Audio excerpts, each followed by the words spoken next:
आज मैं आपको एक मज़ेदार कहानी सुनाने जा रही हूँ। एक समय की बात है कि एक राजा के राज में एक गरीब आदमी रहता था। उसकी अपनी एक छोटी सी चक्की थी। किसी तरह आटा पीस कर वो अपना काम चलाता था। उसकी एक लड़की थी, वह बहुत ही सुंदर थी। यह लड़की जितनी सुंदर थी उतनी ही समझदार और होशियार भी थी। वह काम काज में अपने पिता का हाथ बटाती थी। चक्की वाले को उससे बड़ी मदद मिलती थी। वह रात दिन अपनी लड़की के गुण गाया करता था। कोई भी मिलता तो वह उससे अपनी बेटी की तारीफ किए बिना नहीं रहता था। एक दिन ऐसा हुआ कि चक्की वाले को किसी काम से महल में जाना पड़ा। वह अपना काम खत्म करके महल से लौट रहा था तो अचानक उधर से राजा आ निकले। राजा चक्की वाले को जानता था। उसने वैसे ही उससे सवाल पूछ लिया, कहो भाई, क्या हाल है? आजकल तुम्हारा काम कैसा चल रहा है? चक्की वाले ने आदर से रुककर कहा, सरकार, सब आपकी कृपा है। किसी तरह गुजर हो रही है। वैसे मुझे किसी बात की फिक्र नहीं है। मेरी बेटी सारा काम संभाल लेती है। राजा बोला, अच्छा, तब तो बड़ी खुशी की बात है। इस पर चक्की वाला राजा के सामने जरा डींग मारते हुए बोला, जी हाँ, ऐसी लड़की आपने नहीं देखी होगी। कम से कम इस शहर में तो ऐसी समझदार लड़की कहीं नहीं मिलेगी। बड़ी होशियार है, उसे कई तरह के काम आते हैं। राजा बोला, अच्छा, उसे कौन कौन से काम आते हैं, बताओ तो थोड़ा। चक्की वाला बोला, अरे हुजूर, यह पूछिए कि उसे कौन सा काम नहीं आता है।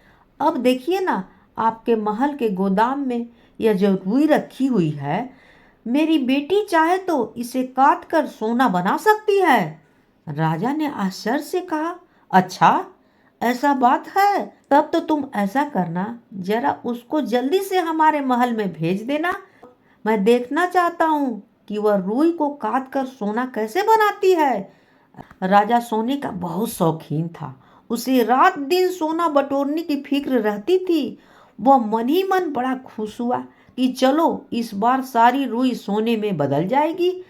जब राजा चला गया तो चक्की वाले को अपनी गलती महसूस हुई। वह पछताने लगा कि मैंने राजा के सामने इस तरह के चढ़ा बढ़ाकर बातें क्यों किया। लेकिन अब क्या हो सकता है? वो राजा को यह बात नहीं कह सकता था कि उसने झूठ बोला था। वह चुपचाप घर पहुंचा।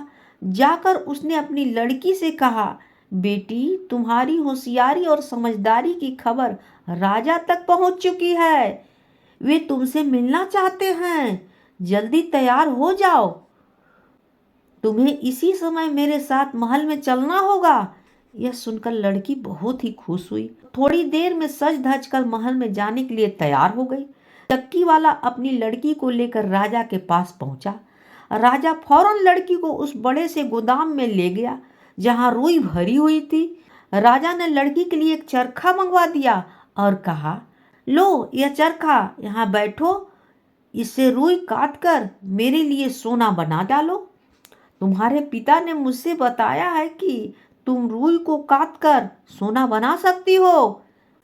मैं कल सुबह आकर देखूंगा कि तुमने क्या काम किया है। अगर तुमने सोना नहीं बनाया तो मैं तुम्हारी गर्दन काट दूंगा।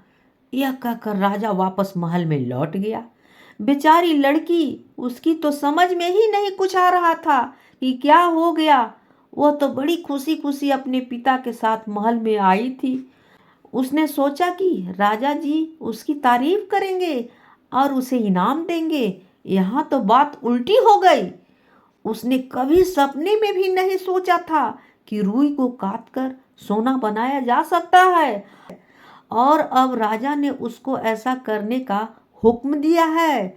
वह फूट फूट कर रोने लगी और अपनी तकदीर को कोसने लगी। धीरे धीरे शाम हो गई। लड़की हाथ में अपना मुंह छिपाए रोती रही। आंसुओं से जमीन गीली हो गई। उस बड़े से गोदाम में वह अकेली बैठी रो रही थी। वहां उसे मनाने वाला कोई नहीं था। अचानक थोड़ी देर बाद गोदाम का दरवाजा कुछ चरमराया लड़की ने आवाज सुनकर सिर उठाया तो देखा कि एक दुबला पतला नाटा और बहुत भद्दा सा बूढ़ा लंगड़ाता हुआ उसकी ओर आ रहा था। लड़की ने समझा कि राजा का कोई बूढ़ा नौकर है और उसे रोते हुए देखकर उसे मनाने के लिए यहाँ आ गया है। बूढ़े ने पास आकर कहा, बेटी तुम क्यों रो रही हो? इस तरह रो रो कर तुम अपनी आंखें फोड़ लोगी। मुझे बताओ क्या बात है, मैं तुम्हारी मदद करूंगा। लड़की सिसकते हुए बोली, बाबा क्या बताऊं, मेरी तो तकदीर ही फूट गई है। राजा ने कहा है कि मैं इस सारी रुई को काट कर उसका सोना बना दूं। अगर कल तक मैंने यह काम नहीं खत्म किया तो वो मेरी सिर काट देगा। मेरी समझ में कुछ नहीं आ रहा है कि मैं कैसे यह काम करूं। बूढ़े ने मुस्कुराते हुए कहा, तो तुम घबराती क्यों हो? मैंने कहा ना कि मैं तुम्हारी मदद करूंगा। अब बताओ, मैं अगर तुम्हारा काम कर दूं तो तुम मुझे क्या दोगी? लड़की बोली, अगर तुम मेरे लिए यह काम कर दो तो मैं तुम्हें अपना सोने का हार दे दूंगी। वह नाटा बूढ़ा राजी हो गया और चरखे के पास बैठकर रुई काटने लगा। भन भन की आवाज होने लगी और उसकी उंगली में से चरमराते हुए सोने के धागे निकलने लगे। देखती ही देखती वहां सोने के धागे का ढेर लग गया। सवेरा होने से पहले ही बूढ़ा सारी रुई काट चुका था। फिर वह अपना इनाम लेकर वहां से चुपचाप चला गया। जब सवेरा हुआ तो राजा वहां आ पहुंचा। गोदाम में पैर रखते ही राजा की आंखें आश्चर्य से फटी की फटी रह गई। उसने देखा कि लड़की ने सारी रुई काट डाली है और वहां सोने के धागे का ढेर लगा हुआ है। राजा को अपनी आंखों पर विश्वास नहीं हो रहा था। उसने देखा तो सचमुच सोने के धागे थे। राजा बड़ा आश्चर्य हुआ, लेकिन साथ ही उसके मन में और लालच हो आया।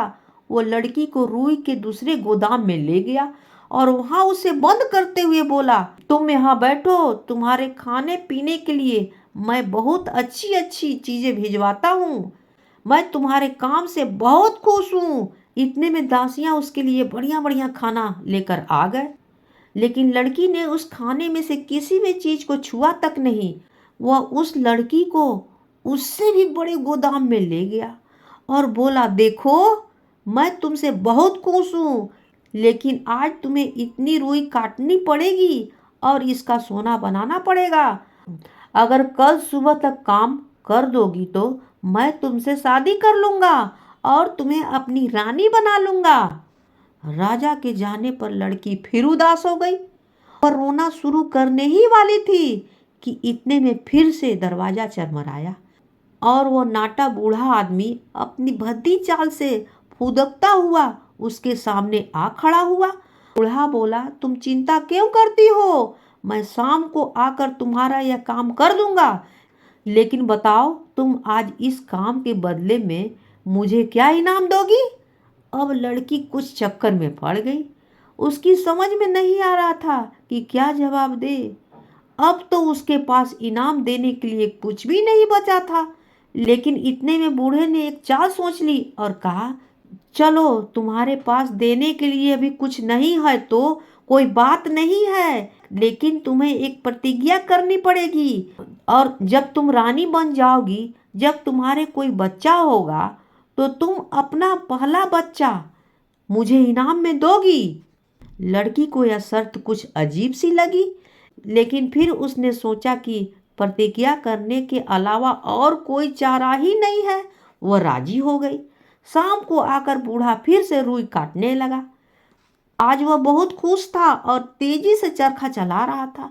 थोड़ी देर में उसने सारी रुई काट डाली और सोने के धागे का ढेर लगा दिया। आज ढेर इतना ऊंचा था कि छत को छू रहा था। काम खत्म करके बूढ़ा बोला, अच्छा अब मैं चलता हूँ, लेकिन याद रखना अपनी प्रतिज्ञा मत भूलना। यह कहकर वह वहां से चला गया। सवेरा होते ही राजा पहुंच गया। सोने के ढेर को देखकर उसका मन नाचने लगा। उसने लड़की को शाबाशी दी और उसे महल ले गया। दूसरे ही दिन राजा ने धूमधाम के साथ उस लड़की को अपनी रानी बना लिया। चक्की वाले की लड़की अब रानी बन गई और बड़ी शान के साथ महल में रहने लगी। वो अपने सारे दुख भूल गई। कुछ ही दिन में उसे यह भी याद नहीं रहा कि उसने उस नाटे बूढ़े को कोई वादा किया था। धीरे धीरे दिन बीतने लगे। कुछ दिनों बाद रानी के एक बच्चा हुआ। बड़ा सुंदर नन्हा मुन्ना गोल मटोल सा बच्चा। रानी की खुशी की सीमा नहीं थी। वह दिन भर बच्चे को खिलाती और लोरियां गाकर सुनाती थी। एक दिन वो आराम से बैठकर सोच रही थी कि उसके जैसा भगवान लड़की दुनिया में और कौन होगा। उसे किसी बात की कमी नहीं थी। वो इतने बड़े राज की रानी थी। हीरे जवाहरात हाथी घोड़े नौकर चाकर सभी कुछ तो था उसके पास। वो इसी तरह सोच रही थी कि अचानक दरवाजा चरमराया और वही बूढ़ा शरारत से मुस्कुराता हुआ रानी के पास खड़ा हो गया। तुम क्यों आए हो? रानी ने पूछा। तुम्हें क्या चाहिए? रानी ने घबराकर पूछा और बच्चे को कसकर अपनी छाती से लगा लिया। रानी डर के मारे थरथर थरथर कांप रही थी।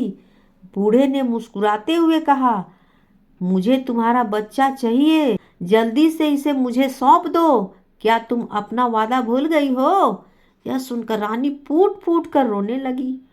उसने रोते सिसकते कहा, बाबा मुझ पर दया करो, तुमने मेरी बड़ी मदद की है। मैं कभी तुम्हारा उपकार नहीं भूलूंगी। इस बार तो मुझे माफ कर दो। मेरा बच्चा मुझसे मत छीनो। इसके बदले तुम जो चाहो मांग लो, लेकिन इसे मेरे पास रहने दो। उसको इस तरह रोते हुए देखकर बूढ़ा थोड़ी देर के लिए सोच में पड़ गया। फिर वह बोला, अच्छा, मैं तुम्हें 3 दिन का समय देता हूँ। तुम सोच समझ कर बताओ कि मेरा नाम क्या है। अगर तुम ठीक ठीक मेरा नाम बता दोगी तो मैं तुम्हें माफ कर दूंगा और तुमसे बच्चा नहीं लूंगा। यह कहकर वह बूढ़ा जिस तरह आया था उसी तरह चुपचाप वहां से चला गया। रानी को रात भर नींद नहीं आई। वह कोई ऐसा तरीका खोजना चाहती थी जिससे बच्चा उसी के पास रहे। वह नाटा बूढ़ा इसके लिए बड़ी टेढ़ी शर्त रख गया था। भला रानी कैसे बता सकती थी कि उसका नाम क्या है? वह रात भर तरह तरह के नाम सोचती रही। उसने सारे नाम याद कर डाले जो उसने अब तक सुने थे। सुबह जब बूढ़ा आया तो वह एक एक करके नाम गिनाने लगी, लेकिन हर नाम पर बूढ़ा इनकार करता था। वह मुस्कुराकर कहता था, नहीं, यह मेरा नाम नहीं है। अजीब से नाम सुनाया, जैसे कुबड़ा, एचकट्टा, तिड़थंगा। रानी ने सोचा कि इस तरह बूढ़ा चिढ़ जाएगा और अपना असली नाम बता देगा, लेकिन वह शरारत से मुस्कुराता हुआ बोला, नहीं नहीं, इनमें से एक भी नाम मेरा नहीं है। मैं जानता हूँ। कल जरूर मेरा नाम ठीक ठीक बता देना, वरना मैं तुम्हारा बच्चा ले जाऊंगा। उसने बहुत सोचा और अंत में हार मान ली। उसने तय किया कि अब वो अपने वादे के अनुसार बूढ़े को अपना बच्चा सौंप देगी। अचानक उसका एक नौकर दौड़ता हुआ उसके पास आया। वह भी उसके लिए नए से नए नाम खोजने के लिए गया था। उसने आकर कहा, रानी जी, नाम तो मुझे कोई नहीं मिला, लेकिन मैं आपको एक बात बताने आया हूँ। मैं नए नाम के खोज में दूर गांव गया था। लौटते वक्त पहाड़ के पास ही घने जंगल में मैं रास्ता भूल गया। जंगल में भटकते भटकते मैं ऐसी घनी झाड़ी में पहुंचा जिसमें से कोई जंगली जानवर भी नहीं निकल सकता था। वहां मैंने एक अजीब से नाटे बूढ़े को अपने लंगड़े पैरों से नाचते हुए देखा। उसने एक झाड़ी के पास अपने लिए एक छोटी सी कुटिया बनाई थी। उस कुटिया के सामने उसका चूल्हा जल रहा था और वह वहीं पर नाच रहा था। वह मगन होकर नाच रहा था और खुशी से गाना गा रहा था। उसके गाने का मतलब था, आज मैंने बढ़िया खाना बनाया है और मैं भरपेट खाऊंगा। कल तो मुझे रानी का बच्चा लेने जाना ही है। बच्चा मुझे मिल जाएगा, क्योंकि रानी को पता नहीं है और नहीं कहीं से पता चलेगा कि मेरा नाम रंपत लिस्टकीन है। यह सुनकर रानी खुशी से नाच उठी। उसे अब विश्वास हो गया कि जंगल में नाचने वाला बूढ़ा वही है, और उसका असली नाम उसने 2-3 बार रटकर यह नाम अच्छी तरह से याद कर लिया और फिर नौकर को इनाम देकर वहां से विदा कर दिया। दूसरे दिन सवेरे वही नाटा बूढ़ा उसी तरह फुदकता हुआ कमरे में आ पहुंचा। आज वही बहुत खुश था। वो बच्चे को अपने घर ले जाने के लिए एक खूबसूरत सा कम्बल भी अपने साथ लाया था। कमरे में आते ही उसने उस छोटे से कम्बल को रानी के सामने बिछा दिया और फिर रानी से कहा कि हाँ बताओ, मेरा असली नाम क्या है? आज तीसरा दिन है, अगर तुम ठीक ठाक नहीं बताई तो चुपचाप मेरे पास अपना बच्चा दे दो। रानी को उसका असली नाम तो मालूम हो ही गया, लेकिन वह इस तरह से देखने लगी जैसे उसे अभी मालूम नहीं हुआ है। उसने कहा, तुम्हारा नाम बिलियन है? यह मेरा नाम यह नहीं है। बूढ़े ने खिलखिलाते हुए कहा, तो फिर जाज होगा। नहीं, ये भी मेरा नाम नहीं है। वह कमरे में खुशी से उछलने लगा। रानी ने फिर कहा, अगर जाज नहीं है तो जॉन होगा। नहीं, ये भी मेरा नाम नहीं है। बूढ़े ने खूब जोर जोर से कहा और फिर कंबल की ओर इशारा करते हुए अपने बच्चे को कहा कि लेटा दो यहाँ। अब मौका देखकर रानी बोली, तो फिर तुम्हारा नाम रम्पल लिस्ट किंग है? यह सुनते ही बूढ़ा चौंक गया और उसे उम्मीद भी नहीं थी कि रानी को उसका असली नाम भी कभी मालूम हो सकेगा। उसे बहुत बुरा लगा, लेकिन अब वह कर ही क्या सकता था। वह गुस्से के मारे जमीन पर जोर जोर से पैर पटकने लगा और वहां से चला गया। इसके बाद वह बूढ़ा फिर कभी नहीं आया और रानी आराम से अपने बच्चे और पति के साथ रहने लगी। कहानी होती है समाप्त।